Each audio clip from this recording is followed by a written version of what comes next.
Hey there everyone, welcome back to ToyNotes.com. I cannot wait to play this new board game as a builder of Egypt. So make sure you hit subscribe now so you don't miss out on it.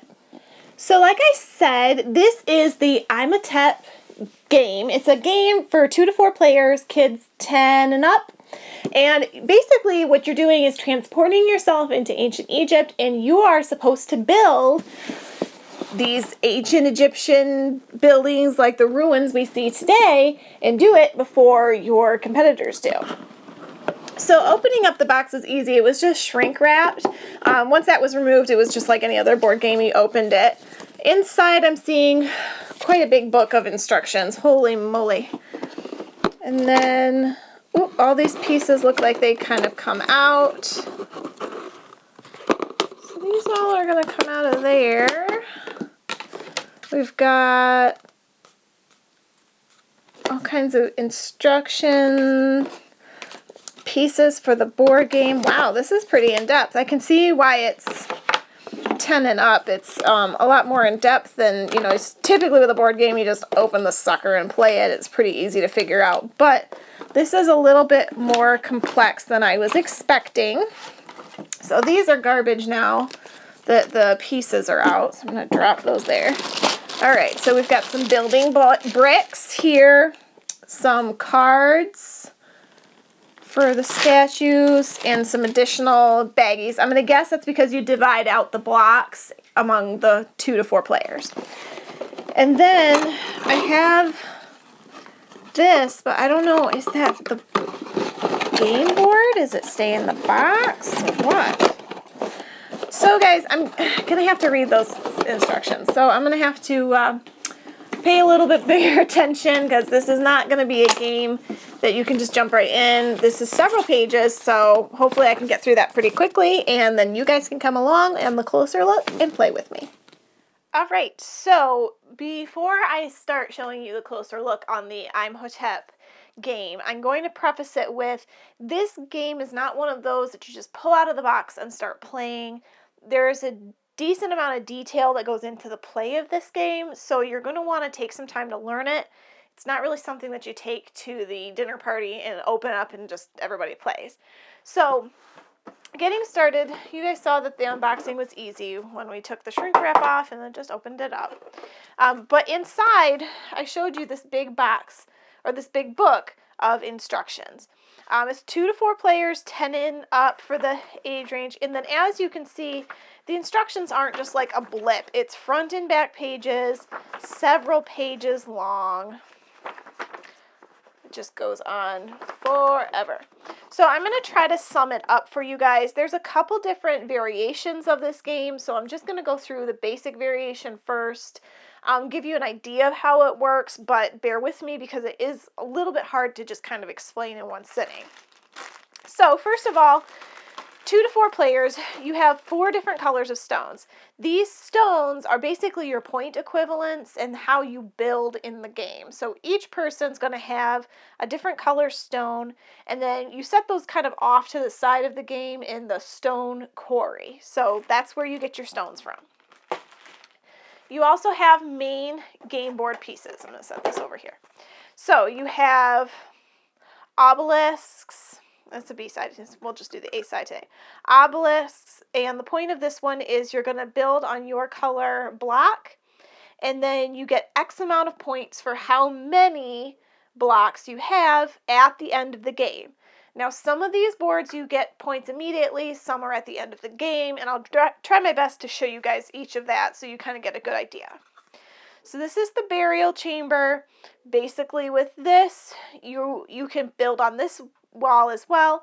You're going to fill in columns from left to right, going up and down through these columns. Now, the end of the game, you get points for how many of your color are connected by at least one side. So not diagonally, but kind of to the side, up and down here. The third piece is the temple. You assess points at the end of the game again. And what happens is you're going to build on these little squares that you see here. And then you're going to look from the top. So you're going to look down, and any stone color that is visible from the top gets a point. So essentially, you can inhibit your partner or your opponent's points by covering up their blocks and having yours on the top at the end of the game. But that's just one of the moves that you can do. Our fourth piece is pyramids. This is pretty basic. It's immediate assessment of points. You're going to put your block on any one of these starting in the left-hand column. You're going to go up and down just like the other one. And then you get points assigned as these numbers are the points. And then second level and third level, you can see that the points change. So that's pretty easy. That's assessed immediately. And then the very top piece you don't really interact with too much. This is the market piece, and that's going to interact with some cards that come with the game. So that is, in a nutshell, for your actual game board. Now, explaining how all this works is going to be a little bit tricky, so bear with me here. I'm going to show you a couple of pieces that you'll need. Sorry, I'm pulling them all out here. Okay, so these are boats. There are 8 of these. Now, the purpose of the boats is you're going to have 4 off to the side in each round. The 4 that you use are depicted or are determined, rather, by a card that you pull at the beginning of each round. Now, there's about 7 rounds for each game. So, I'm going to move these over. I'm going to show you these boats. So you have this boat here. It's got 4 blocks. It needs a minimum of 3. You can see that by the little boulders on the front. It needs a minimum of 3 to do anything. But when they're on to the left side of the board here, one possibility for a move is to say, hey, I'm going to put one of my stones on the boat and float it over to one of these docking points. You see how each of these has a notch in the side there? That's a docking point. Only one boat per board piece, and you can dock it in, bloop, like that, and then place your piece. So you can't just take it from your spot and put it immediately on the board. You actually have to use the little boat, and that is a turn. Now, there's other things that you can do, but these are determined by the market cards. So you're going to have a little stack of cards. Grab all of these out of the box here. All right, so these little cards here are your market cards. These give you other options. Like hammer, it's an action to excavate 3 stones from the quarry. So that basically means, you remember how we took all those little stones and we put them on to the side? That means, hey, I need more stones, so I'm going to use this card. I'm going to grab 3 more, and then I can continue building and playing on the board. So at the beginning of each round, you're going to take these, shuffle them up real good, and pull 4 out. 1, 2, 3, 4. These are going to go face up in the market. So that's what that is actually for. This is not an interactive point as much as it is a point to get cards that you interact with. So another alternative for your turn is your turn and you don't necessarily want to build, but you see a card up here that you really like. You can take a little boat. And now you can take one of these cards and you can play the action on the card. So that's what the cards are for. So you're going to have a decent stack of these market cards. You really only need 4 per round, so the rest can kind of just go over there. There are also other cards included in the game, and these ones are going to be the ones you use for the boats. So there's a whole stack of them, but I'm just going to grab a few so I can show you. These have a boat symbol on them. See that? Boat symbol. So at the end, or at the beginning of each round, you're going to take one of these cards and it says, hey, this is the boats that you're going to use for this round. Now, there's 4 little heads over here. So that's only if you're using 4 players. On the front of each card, very conveniently to make it easy to adapt the game from 2 to 4 players, you have these little heads. 3, 3, 3, there's 4 here, and so on. So one of the 2-player heads, this is going to be just if it's just you and a friend, you're going to pull this one. It says you can have 4 boats. You get the 3-spot boats and the 2-spot boats. So 1 and 2. You get these guys here, and you can use them twice because there's only so many of these boats. Or you can take over here. All right, so we've got 2 3-player and 2 2 boats. These are the only ones that can be used in this round. Is that making sense? I hope it is. So essentially what you're going to do, you're going to say, okay, I'm the Blackstones. I can only have 5 at a time. I don't have any right now. You're going to be assigned a few at the beginning. But you can use one of these cards and get some more from the quarry or take some for your turn. Or you can put them on the little boats and start building. Now the name of the game is to get more of your color on this board in a strategic way to get the most points at the end of the game. For example, if you have the temple here and you decide, hey, my friend who's playing the white squares has way too many showing, I'm going to bring my black squares over here and stack them on top. That way, at the end of the game, when we look at them, theirs are buried under mine and therefore worth 0 points.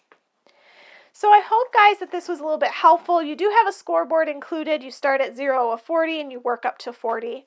I would say this game at first it's going to take about 20 minutes to learn it. That's how long it took me. I had to reread the instructions. I found it pretty confusing, and I'm hoping that I'm not confusing you guys trying to explain it.